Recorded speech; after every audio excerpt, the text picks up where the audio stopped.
खबर है, बिहार में डेंगू के 24 नए मरीज मिले हैं। पटना में 9 मरीज में डेंगू की पुष्टि हुई है। पटना के बागीपुर, पाटलिपुत्रा, पटना सिटी में ये मरीज मिले हैं। जनवरी से अब तक 299 मरीज मिल चुके हैं। स्वास्थ्य विभाग ने निर्देश दिया है, अस्पतालों में अलग से वार्ड बनाने का निर्देश दिया गया है। तो डेंगू मरीजों की संख्या लगातार बढ़ती जा रही है। पटना में 9 नए मरीज की डेंगू की पुष्टि हुई है। पटना के बागीपुर, पाटलिपुत्रा, पटना सिटी में ये मरीज मिले हैं।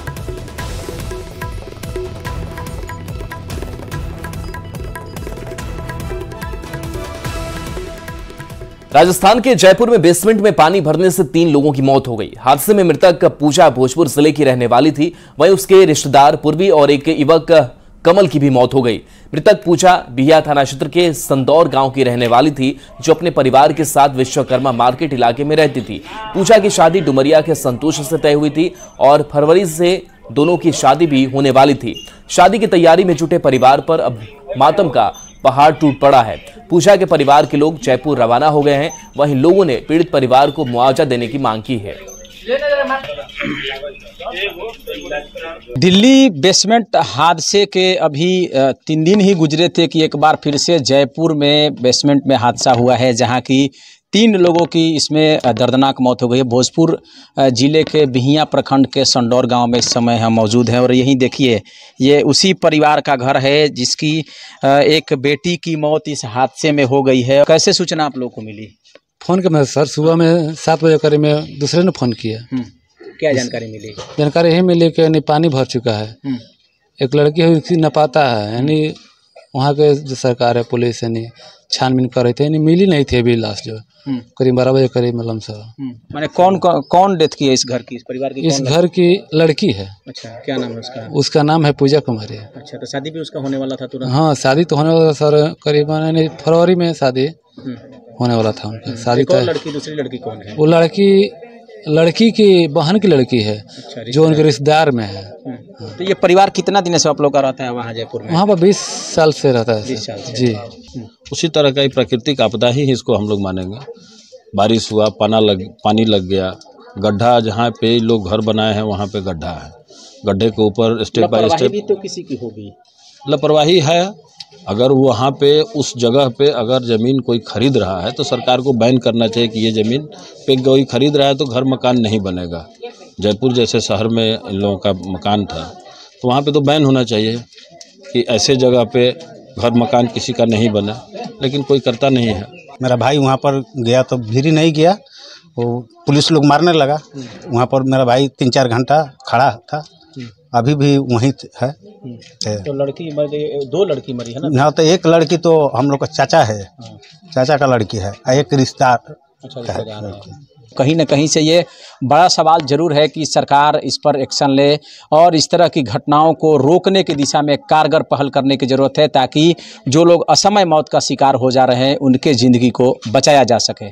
चंदन कुमार, न्यूज़ 18 भोजपुर। खबर बेतिया से, जहां अज्ञात अपराधियों ने एक युवक को गोली मार दी। नौतन थाना क्षेत्र के चुरामन पट्टी बैकुंठवा निवासी पारस श्रीवास्तव के बेटे प्रकाश रोशन उर्फ बुलेट श्रीवास्तव को गोली मारी गई है। गंभीर हालत में बुलेट श्रीवास्तव को जीएमसीएच में भर्ती कराया गया है। अपराधी बाइक पर आए थे। घायल को पीठ और छाती में गोली लगी है।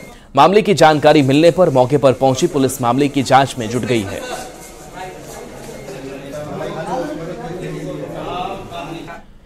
गोपालगंज में गंडक नदी का जलस्तर कम होने के बाद अब तेजी से कटाव हो रहा है। कुचायकोट प्रखंड के अहिरौली दान से विशुनपुर तक जाने वाले तटबंध पर गंडक नदी से कटाव हो रहा है। नदी का कटाव रोकने के लिए जल संसाधन विभाग के अभियंता फ्लड फाइटिंग में जुटे हुए हैं। गांव वालों का कहना है कि नदी के कटाव से विशंबरपुर गांव में तटबंध पर खतरा बढ़ गया है। व्यवस्था नहीं है, गाँव के लोग हमने के कहाँ जाए सनी तो बांध बने के नहीं खेलो, बांध कटाव होता अब बांध तो बनाई।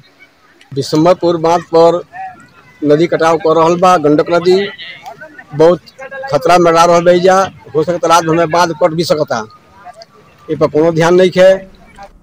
दरभंगा में छात्राओं के लिए इकलौते engineering college APJ Abdul Kalam women's institute of technology में आधारभूत संरचना सहित दूसरे सुविधाओं की घोर कमी है।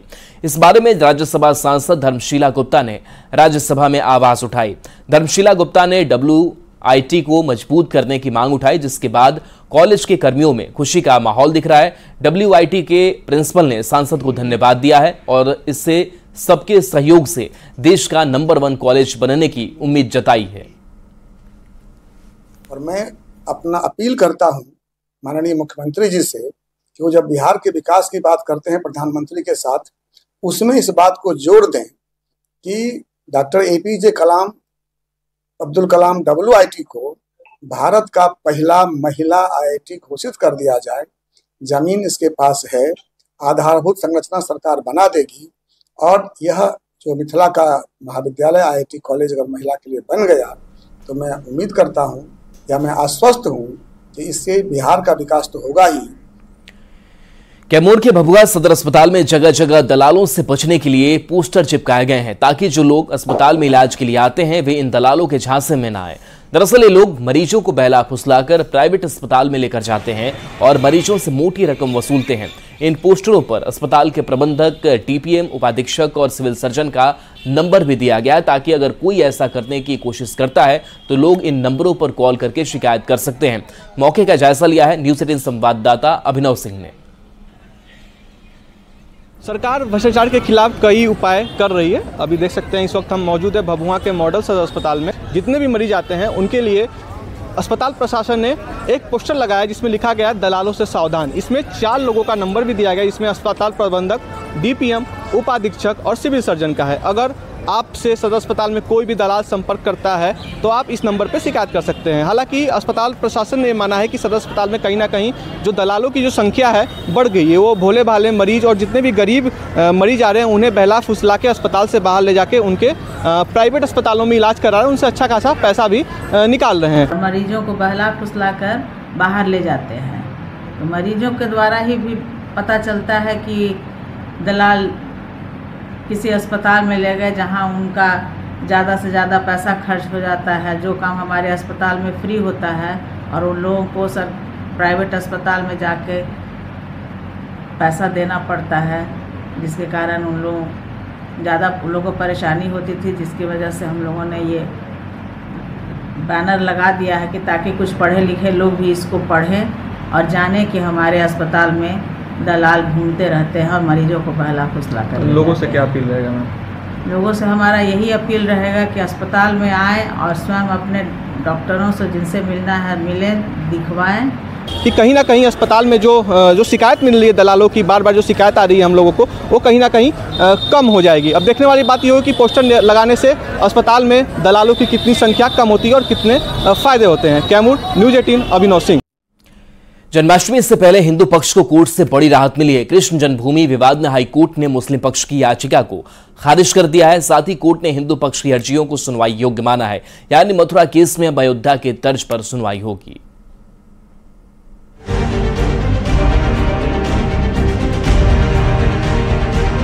पहले ज्ञानवापी तो अब मथुरा के कृष्ण जन्मभूमि विवाद में मुस्लिम पक्ष को कोर्ट से बड़ा झटका लगा है। अदालत ने साफ कर दिया है कि हिंदू पक्ष के दावे सुनवाई योग्य हैं और इसी के साथ इलाहाबाद हाईकोर्ट ने मुस्लिम पक्ष की आपत्ति वाली याचिका को खारिज कर दिया।